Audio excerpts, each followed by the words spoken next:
اسمح لمن يسمعنا الآن وأنت تتحدث وكأنكم قوة عظمى في المنطقة ستقضون على الإرهاب وعلى حماس. ابھی آپ مجھے اجازت دیں، ابھی جو لوگ ہمیں سن رہے ہیں آپ ایسے بات کر رہے ہیں جیسے آپ خطے کی کوئی بڑی طاقت ہوں جو دہشت گردی حماس اور ایران کو ختم کر دیں گے۔ ابھی میرے ساتھ ایک ترک فوجی تجزیہ کار تھے جو کہہ رہے تھے کہ اگر امریکی مداخلت نہ ہوتی تو اب تک ایرانی میزائلوں کی دن رات بمباری میں ہوتے۔ اگر امریکی مداخلت نہ ہوتی تو 7 اکتوبر کے بعد کئی اور 7 اکتوبر آتے، یہاں تک کہ تل ابیب تک پہنچ جاتے۔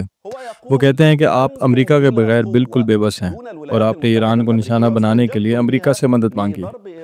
کیا پچھلے دنوں ایسا نہیں ہوا؟ میں مصری فوجی ماہرین کو سنتا ہوں اور ان سے بات کرتا ہوں، وہ بھی یہی بات کرتے ہیں۔ کچھ امریکی ماہرین بھی یہی رائے رکھتے ہیں۔ گزشتہ ہفتے میرے ساتھ ایک امریکی ماہر تھے، وہ کہہ رہے تھے کہ اگر امریکی مداخلت نہ ہوتی تو آج بھی لاکھوں اسرائیلی زیر زمین بنکروں اور پناہگاہوں میں رات گزارتے، جیسا کہ ہم نے مسلسل 12 دن دیکھا ہے۔ في الأنفاق وفي الملاجئ كما تابعنا على مدار 12 يوما يا سيد حسون. اسرائیلی رکن پارلیمنٹ کہتا ہے کہ دیکھیے جناب حسون، جنگ میں کوئی فاتح اور کوئی مفتوح نہیں ہوتا، دونوں طرف نقصان ہوتا ہے، فرق یہ ہے کہ کسی کا نقصان کم ہوتا ہے اور کسی کا زیادہ۔ مگر میں یہ کہتا ہوں کہ اسرائیل نے صرف 3 دن میں ایران کے مغرب، مشرق، جنوب اور شمال کے فضائی حدود پر قبضہ کر لیا، تمام ایرانی کمانڈروں کو ختم کر دیا، ان تمام ماہرین کو مار دیا جو ایٹمی بم تیار کر کے اسرائیل کو مٹانے والے تھے، اور تمام فوجی تنصیبات اور میزائل اڈے تباہ کر دیے۔ يعني قنبلة ذرية لإبادة إسرائيل، وقضوا على كل المنشآت العسكرية وقواعد الصواريخ.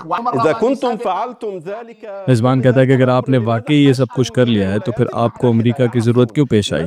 جناب حسون، آپ کو امریکہ کی ضرورت کیوں پڑی؟ آپ کے وزیر اعظم نے ٹرمپ سے کیوں درخواست کی کہ وہ آ کر ایٹمی تنصیبات پر حملے میں مدد کرے؟ اور اگر آپ اس حد تک پہنچ گئے تھے تو ایران میں حکومت ہی کیوں تبدیل نہیں کرتی، جیسا کہ آپ نے دوسری ریاستوں میں کرنے کی کوشش کی تھی؟ تمام فوجی ماہرین کہہ رہے ہیں کہ آپ ایران سے شکست کے قریب تھے اگر امریکی مداخلت نہ ہوتی۔ كل الخبراء العسكريين يقولون أنتم كنتم على وشك هزيمة من إيران لولا التدخل الأمريكي. آنچه در مورد ما میگویند